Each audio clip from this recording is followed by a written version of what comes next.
الولا والبرا بہت اہل سنت والجماعت کا اہم عقیدہ ہے۔ الولا والبرا، ولا کہتے ہیں دوستی، برا کہتے ہیں براءت اور دشمنی کو۔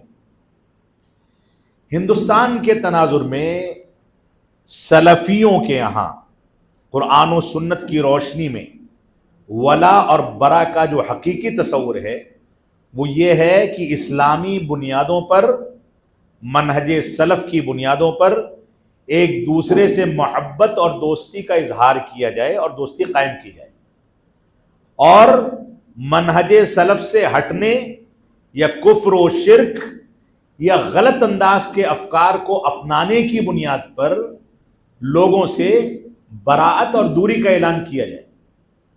دنیاوی امور میں اور دینی امور میں فرق ہے۔ ہم کاروبار کرتے ہیں، چنئی میں چمڑے کا کاروبار ہے، ہڈی کا کاروبار ہے، جیسا کہ بتایا اس مسجد کے بانی ہڈی کے کاروباری تھے، بڑے بڑے کاروبار ہیں۔ دنیاوی امور میں ہم کو کاروبار کرنا ہے، ایک غیر مسلم ہمارا پارٹنر ہو سکتا ہے، ہم اس سے لین دین کر سکتے ہیں، سامان خرید کر کے بازار میں سپلائی کر سکتے ہیں، یا خرید کر کے اس کو سپلائی کر سکتے ہیں، اس سے لے سکتے ہیں، اس کو بیچ سکتے ہیں۔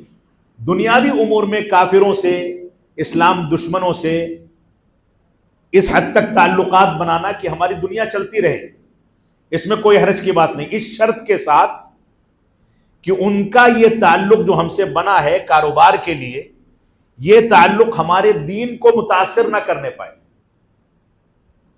ہم کسی کافر کو اپنے کاروبار کا شریک بناتے ہیں، پتہ یہ چلا کہ اس نے دھیرے دھیرے دکان میں اور کاروبار میں مورتی داخل کر دی، ہمارے بچے متاثر ہو گئے، یہ جائز نہیں ہے۔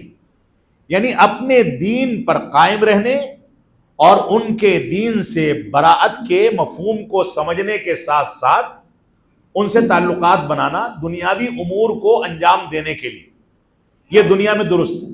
لیکن دینی امور میں کسی بھی صورت میں ولا کی گنجائش نہیں، برا ہی ہوگا۔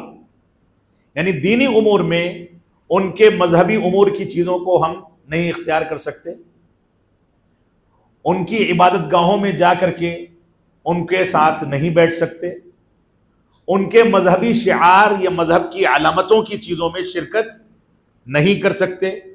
صرف یہ دینی تعلیمات کی حد تک ان سے تعلقات رکھے جائیں گے، اور جہاں ہمارے اور ان کے دین میں کلیش اور ٹکراؤ پیدا ہونے یا ان کے غلط افکار کا ہمارے اندر داخل ہونے کا خدشہ پیدا ہو گیا، وہاں سے براءت کا اعلان کر دیا جائے۔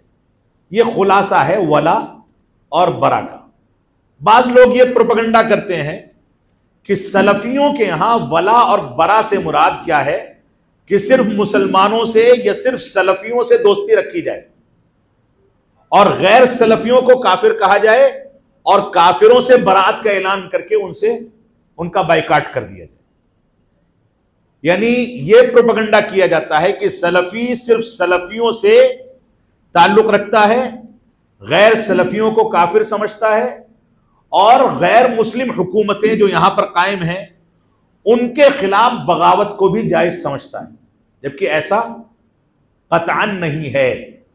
جتنا وفادار یہ سلفی حکومتوں کے لیے ہے اتنا دنیا کا کوئی مسلک و مذہب نہیں ہو سکتا۔ تو ولا اور برا میں اگرچہ تفصیل ہے، میں نے اختصار کے ساتھ اس کا تذکرہ آپ کے سامنے کر دیا۔ اللہ رب العالمین ہم کو سمجھنے کی توفیق عطا فرمائے۔